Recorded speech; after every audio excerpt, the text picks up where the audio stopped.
Ya. Bismillahirrahmanirrahim. Assalamualaikum warahmatullahi wabarakatuh. Selamat pagi dan salam sejahtera bagi kita semua. Pada pagi hari ini kita masuk pada materi ISO 14001 atau yang dikenal dengan konsep sistem manajemen lingkungan dan aplikasinya. Pengertian dari ISO 14000 ya. Kita harus tahu apa sih sistem manajemen lingkungan atau yang biasa disingkat dengan SML. Jadi mahasiswa harus mengerti dulu ya, SML ini sehingga berbagai macam ISO nanti kalian semua bisa mengetahuinya. SML atau sistem manajemen lingkungan itu adalah suatu sistem ya, untuk mengevaluasi risiko lingkungan sehingga dapat dikelola ya, dengan cara yang konsisten. Ya. Dan prosesnya itu sifatnya adalah sistematis dan komprehensif. Sehingga kalau kita mempelajari sistem manajemen lingkungan ini, ya, banyak sekali hal-hal yang mempengaruhi lingkungan dan pada semua tahapan atau level. Ya. Sehingga setiap orang itu memiliki suatu peran dan tanggung jawab masing-masing untuk sistem manajemen lingkungan. Nah, kalau kita lihat, intinya adalah manajemen lingkungan ini adalah kita melakukan atau menyeimbangkan resiko dan tanggung jawab ya dengan pemenuhan persyaratan atau peraturan ya, yang ada di dalam suatu kegiatan atau misi kita. Ya. Jadi kalau perusahaan ingin melakukan sistem manajemen lingkungan, itu sangat baik sekali. Ya. Jadi antara resiko dengan tanggung jawab, ya, dan adanya aturan dari lingkungan itu. Nah, lihat ya, jadi keseimbangan intinya. Jadi bagaimana resikonya, ya, itu harus kita ketahui. Kemudian mengapa sih kita harus ISO 14000? Ya? Kenapa nggak ISO 9000 saja? Atau di bawahnya lagi? Ya? Jadi kalau ISO 14000 ini, kita melakukan adopsi standar internasional. Ya? Jadi memungkinkan kita untuk memadukan pertimbangan lingkungan ya, ke dalam proses rencana strategis bisnis kita, ya, dengan cara yang konsisten dan diakui. Jadi di dalam kita mengadopsi ini, ya, strategi di dalam kita melakukan bisnis usaha itu ada tahapannya. Ya. Istilahnya kita mempublikasikan ya, bagaimana kita melakukan perbaikan kinerja lingkungan, memuaskan harapan pelanggan, memperbaiki lingkungan kerja, meningkatkan hubungan baik dengan masyarakat, dengan pembuat peraturan atau stakeholder, ya.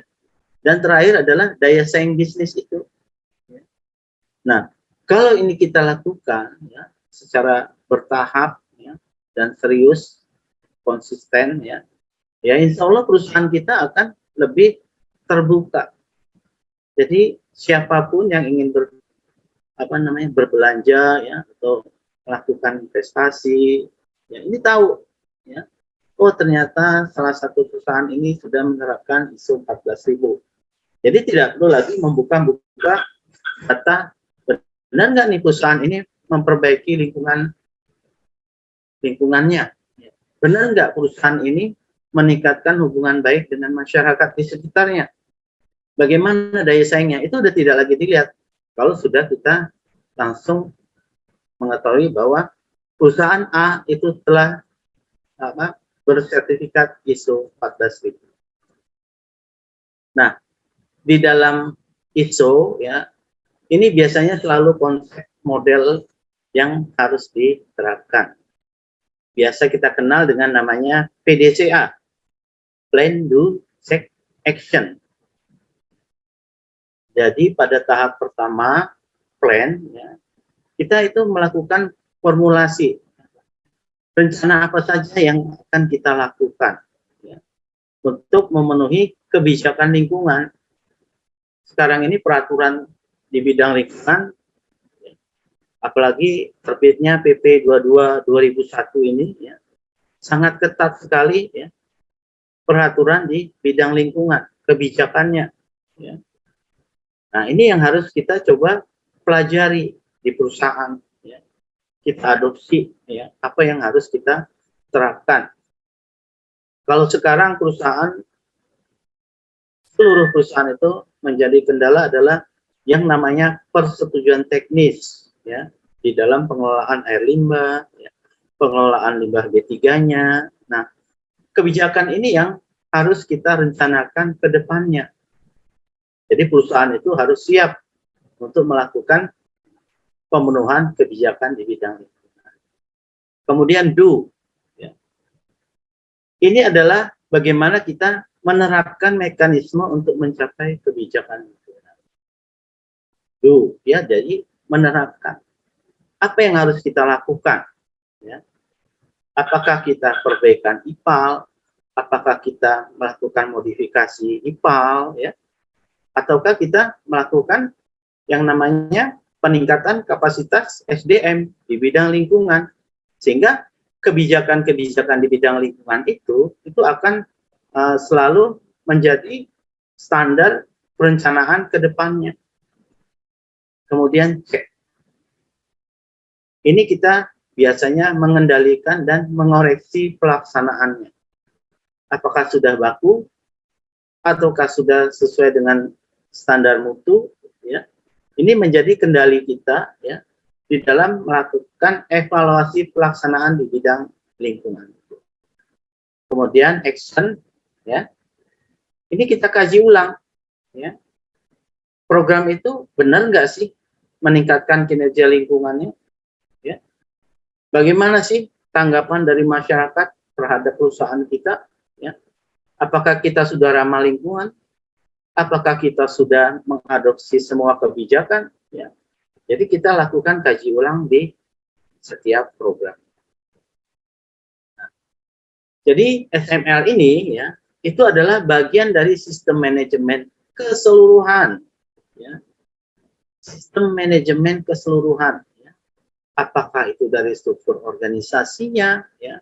Apakah itu dari kegiatan perencanaannya, tanggung jawabnya, praktek, prosedur, proses, bahkan sampai dengan SDM. Ya. SDM itu mau diapakan? Ya. Dikembangkan, diterapkan, ya. Sehingga memang benar-benar kajian dari SML ini benar-benar efektif dan efisien di setiap perusahaan. Nah, ini, ya. Jadi dari kebijakan, planning, implementasi, ya, dan terakhir itu manajemen review. Jadi kita pelajari, ya, masing-masing ini yang saya sampaikan tadi, ya. Nah, ini adalah konsep di dalam kita menerapkan sistem manajemen lingkungan. Ini contohnya, ya. Contoh kalau kita sebagai pimpinan, ya, kami berkomitmen, contohnya begitu, ya. Pertama, menjalankan bisnis dengan cara tanggung jawab secara lingkungan, dengan mengintegrasikan, ya, yang namanya prinsip pollution prevention, resource conservation, ya, ke dalam visi misi yang ada di perusahaan. Kemudian kami berkomitmen untuk menjaga penggunaan proses-proses yang sesuai dengan peraturan yang berlaku. Nah, ini biasanya berkaitan dengan baku mutu, ya. Bagaimana baku mutu air limbah yang dihasilkan? Bagaimana baku mutu dari kualitas udara ambien, emisi, ya, limbah B3 dan sebagainya. Benar nggak nih, ya, menjamin proses yang sudah sesuai, ya. Kemudian berkomitmen memperbaiki secara berkelanjutan, ya, apakah itu di dalam lingkungan kerja, ya, biasanya ini terkait dengan kecelakaan kerja. Jadi kalau kita berkomitmen itu harus zero accident, ya, sehingga tidak terjadi kecelakaan di wilayah industri kita. Kemudian mengembangkan prosedur dan target berdasarkan aspek dan sasaran lingkungan yang signifikan. Komitmennya apa? Aspeknya, sasarannya, targetnya, ini harus disampaikan, ya, dikomunikasikan ke seluruh organisasi yang ada di perusahaan, ya. Apakah itu nanti dalam bentuk edaran, ya, ataukah dalam bentuk SOP, ya. Ini harus diterapkan di seluruh karyawan. Ya. Kenapa? Karena kalau hal ini masih sifatnya sporadis atau tidak menyeluruh, itu tidak akan efektif kebijakan di bidang lingkungan. Kemudian yang terakhir adalah bagaimana kita mendukung pemeliharaan dan perbaikan lingkungannya, ya, sebagai bagian dari integral misi kita melalui tim kerja, komitmen, dan kesadaran. Sampai sini ada yang ingin ditanyakan sebelum kita lanjut materi yang selanjutnya? Kalau tidak ada, saya lanjutkan. Nah, ini tadi sudah saya pertegas, ya, apa saja yang harus diingat, ya. Jadi kalian nanti ingat. Intinya inilah poin-poin yang saya garis kuning. Suatu saat kalian akan ada di industri, ya, jika akan bekerja di industri. Jadi ini menjadi patokan, ya, bagaimana kebijakan lingkungan itu bisa diterapkan. Nah, di dalam kebijakan lingkungan, ya, PDCA tadi, ya, memang banyak sekali yang harus kita lengkapi, ya. Aspek lingkungannya, legalnya, target objeknya, ya. Kemudian dalam kita melakukan implementasinya, apa saja yang harus kita siapkan, ada training, ya, ada kompetensi, ya, ada dokumentasinya, ya. Kemudian ada yang emergensinya. Nah, hal-hal tersebut, ya, ini sangat perlu kita sosialisasikan tadi. Jadi semua elemen organisasi yang ada di industri itu, ya, mengerti dengan adanya kebijakan di bidang lingkungan ini. Plan, do, check, action. Ini selalu menjadi peran atau kunci kita di dalam menerapkan sistem manajemen. Nah, kemudian, ya, suatu aspek lingkungan, ya, pengertiannya adalah setiap elemen aktivitas, produk, atau layanan organisasi yang dapat berinteraksi dengan lingkungan yang menimbulkan dampak terhadap lingkungan. Nah, aspek ini bisa dalam bentuk negatif ataupun positif. Kemudian ada pengertian lagi aspek yang signifikan. Ya. Jadi pengertiannya adalah aspek yang menyebabkan suatu dampak itu menjadi signifikan. Ini pengertiannya. Nah, contohnya pemakaian energi, pemakaian B3, ya, penyimpanan hamba cairan atau gas, ya, kemudian pemakaian sumber daya dan buangan. Ini adalah aspek semua, ya. Nah, di dalam aspek ini, ya, masing-masing harus memiliki apa tadi? Menimbulkan dampak yang positif dan atau negatif. Pemakaian energi salah satu contohnya, itu bisa negatif dan bisa positif, ya. Negatif contohnya, ya, kita melakukan pemborosan penggunaan listrik, ya, pada siang hari, lampu, ya, penerangan di wilayah tempat kerja kita masih menyala. Nah, itu adalah negatif, ya, karena pemborosan di energi. Sedangkan positifnya adalah kita memanfaatkan air limbah sebagai potensi untuk diambil sebagai sumber energi terbarukan. Nah, jadi bisa dalam bentuk negatif ataupun dalam bentuk positif. Kemudian aspek lingkungan itu dapat diidentifikasi dengan baik ya, dengan kita melihat diagram alir suatu proses. Nah, jadi kalau kita masuk di dalam suatu industri, ya, kita harus bisa melihat diagram alir proses. Apakah itu misalnya pabrik kelapa sawit kah, ataukah pabrik tapioka, ya, kita lihat pada diagram alir proses yang ada di wilayah itu. Ya. Semua yang masuk atau yang keluar dari proses dan bukan bagian dari output adalah suatu aspek. Ini kunci. Nih, kemudian di kantor ini contohnya. Ya. Apakah juga berlaku nih? Ya, input, proses, output. Ternyata juga berlaku. Ya. Ternyata berlaku status ini, sehingga kita di sini bisa menerapkan ya, apa saja yang bisa dijalankan seperti itu. Contohnya, ya, kita menggunakan listrik, paper, ya, kemudian heating, cooling, ya, ternyata menghasilkan limbah tuner, ya, menghasilkan waste paper, bekas-bekas, solid waste dan sebagainya. Jadi dimanapun kita bekerja, ya itu akan menghasilkan yang namanya limbah. Jadi input, proses, output itu juga ada di dalam kantor, bukan hanya di dalam pabrik.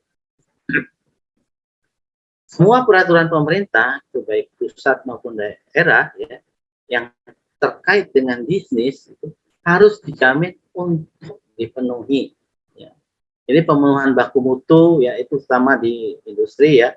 Ini sangat ditekankan, sehingga akan dapat menekan yang namanya dampak negatif tadi. Kemudian kita kenal yang namanya environmental objektif. Ini adalah tujuan lingkungan secara keseluruhan, ya, yang ingin dicapai dengan mengacu pada kebijakan lingkungan yang ditetapkan sendiri oleh organisasi. Kemudian target adalah ukuran kinerja spesifik yang terukur dan relevan terhadap organisasi atau bagian organisasi mengacu pada objektif tadi. Nah, di sini memang kita harus memenuhi, ya, dalam rangka kita mencapai objektif tadi. Ya, tujuan kita apa? Contoh, ya, kita ingin menurunkan pemakaian B3. Nah, target kita 1 tahun ke depan bisa kita turunkan 10%. Itu kita buat. Tahun 2025 kita turunkan lagi 50%. Ya silakan. Ya. Jadi ini bisa saja kapan kita bisa lakukan. Kemudian ada struktur organisasinya. Ya. Memang sekarang, ya, untuk industri yang sekarang, ya, memang itu struktur organisasi sudah tidak lagi bergabung dengan struktur yang lain, ya, khusus untuk pengelolaan lingkungan, ya, khusus. Kalau dulu masih digabung, kadang ada yang bergabung dengan quality control, kadang masih bergabung pada manajer produksi. Sekarang tidak. Jadi organisasi bidang lingkungan itu sudah sendiri sifatnya, tidak lagi digabung dengan yang lain. Kemudian training atau awareness, nah ini juga perlu, ya. Jangan sampai, ya, tenaga kerja yang ada di perusahaan kita itu, ya, tidak memiliki kesadaran, ya. Bagaimana sih kita melakukan atau menumbuh kembangkan kesadaran mereka terhadap lingkungan? Contohnya saja membuang sampah. Nah, membuang sampah ini akan jadi masalah, ya, kalau SDM yang ada di pabrik atau di perusahaan itu tidak mengerti, ya. Sampah itu ada sampah domestik, ya, ada organik, ada anorganik, ya. Nah, itu terus ngerti buangnya di mana, tempatnya di mana, sederhana saja. Sehingga kebijakan lingkungan di bidang sampah misalnya tadi, dia mengerti untuk masing-masing tenaga kerja yang ada di dalam perusahaan. Kemudian komunikasi, ini juga begitu. Ya. Jadi memang hal-hal tertentu ini harus sudah ada ya posisi-posisinya. Ya. Organisasi harus membuat dan memelihara prosedur komunikasi internal di semua tingkatan dan fungsi organisasi. Nah, luar biasa kan? Jadi di sini perlu sekali adanya komunikasi. Dan kemudian ada yang harus dipenuhi adalah dokumentasi. Ya. Jadi semua kegiatan yang ada ya di dalam sistem manajemen lingkungan ya, itu harus terdokumentasi dalam bentuk catatan kah, dalam bentuk handout kah, ya, dalam bentuk foto, gambar, video, ya, silakan aja. Jadi semua itu harus record atau terdokumentasi. Itu kata kuncinya. Contohnya, ya, perencanaan tanggap darurat menurunkan risiko dan tanggung jawab hukum. Nah, ini juga begitu. Buang limbah sembarangan, ya. Tiba-tiba terkena masyarakat di luar pabrik. Nah, ini kan akan menjadi masalah. Tiba-tiba warga di sekitar lokasi pabrik itu ada yang keracunan, ada yang sakit, ada yang sebagainya. Ini bagaimana? Ya, harus dicoba melaksanakan tanggap daruratnya. Karena bagaimanapun juga, kalau sudah melebihi baku mutu, ya, yang keluar dari outlet perusahaan, itu ada konsekuensi hukum ya, yang harus diterima oleh perusahaan. Ini juga begitu. Ya. Jadi tidak sembarang kita melakukan pembuangan atau pencemaran dari tumpahan-tumpahan limbah B3 yang ada di perusahaan. Jadi tanggap darurat ini ya memang kita yang harus proaktif. Ya. Apa saja yang harus kita siapkan. Tidak bisa kita hanya mengandalkan 1-2 orang. Tetapi kita juga harus mempersiapkan semua. Ya. Siapa yang bertanggung jawab, siapa yang melaksanakan, itu harus tahu. Ya. Nah, kemudian ada yang namanya monitor dan pengukuran. Nah, ini dia. Ya. Jadi misalnya ya, hari ini kita harus mengambil sampel air limbah pagi, siang, sore. Kita harus ukur pH-nya, kita harus ukur DO-nya, kita harus ukur COD-nya, kita harus ukur BOD-nya. Nah, ini harus kita catat pengukurannya itu. Dan kita monitor. Ya. Ada tidak nih perubahan fluktuasi yang terjadi ya terhadap pH air limbahnya. Ya. Sehingga kita bisa mengetahui kalau terjadi sesuatu di industri kita di dalam proses produksinya. Kemudian ada tindakan korektif. Nah, tindakan ini juga hati-hati ya. Jadi bagaimana kita melakukan evaluasi jika ada ketidaksesuaian di dalam kita melakukan pengukuran tadi. Ini harus segera kita koreksi, ya. Kita evaluasi. Ini yang salah siapa nih? Kok ini kadar ACI dari singkong ini kok banyak terbuang ke air limbah? Berarti ada peralatan yang tidak benar. Nah, kemudian ada yang namanya audit sistem manajemen lingkungan. Ini dia. Jadi kita melakukan audit itu secara periodik. Ya. Apakah sistem manajemen lingkungan itu masih memenuhi standar? Ya? Apakah sudah tidak? Ya.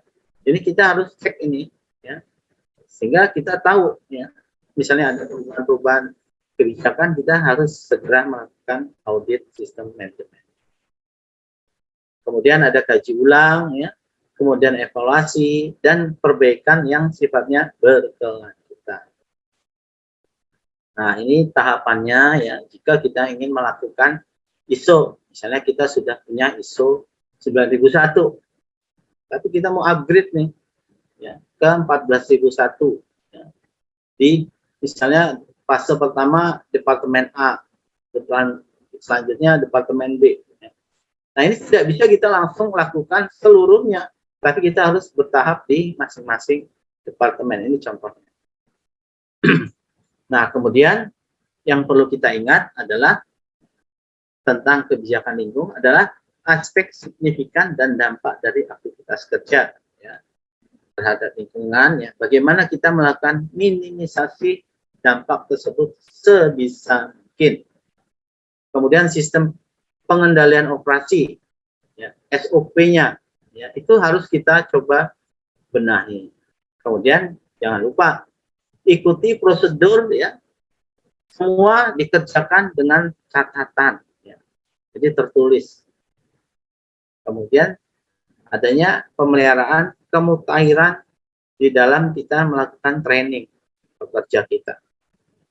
Ini banyak kejadian di perusahaan-perusahaan yang sudah tua, ya, umurnya, ya. Terkadang tenaga kerjanya itu sudah sulit untuk diberikan masukan, ya, karena tenaga kerjanya sudah tua. Ya. Nah, ini yang perlu dilakukan untuk pemutahiran di dalam kita melakukan training.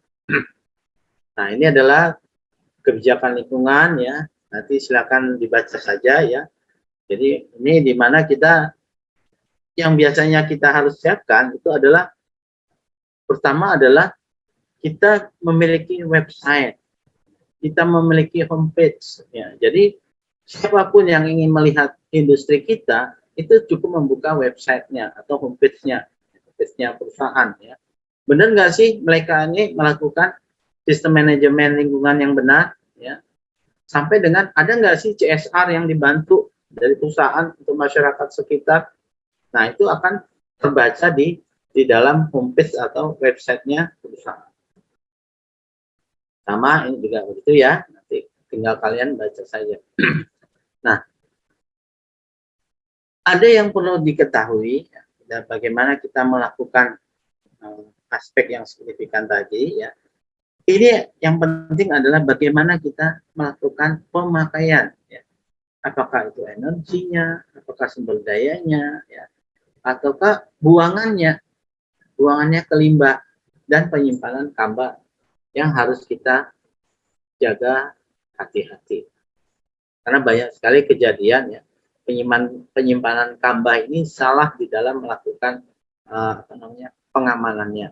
Hati-hati sekali. Sampai sini ada yang ingin ditanyakan? Nanti tinggal kalian baca, ya. Bagaimana melakukan ini tahapannya, ya. Kita melakukan sertifikasi untuk audit, ya. Sistem manajemen lingkungan panjang, ya, tidak bisa di dalam hal ini kita kerjakan sendiri, itu tidak bisa karena keterlibatan dari top manajemen, ya, sampai dengan si tenaga kerja yang ada di lingkungan. Sampai sini, jika tidak ada, silakan yang ingin bertanya untuk materi sistem manajemen lingkungan, silakan. Kalau tidak ada, kita lanjutkan kuliah kita minggu depan. Kalau sudah tidak ada, karena waktu sudah habis, ya, silakan dipelajari. Ya. Kemungkinan minggu depan kita akan melakukan kuis. Saya akhiri. Wassalamualaikum warahmatullahi wabarakatuh.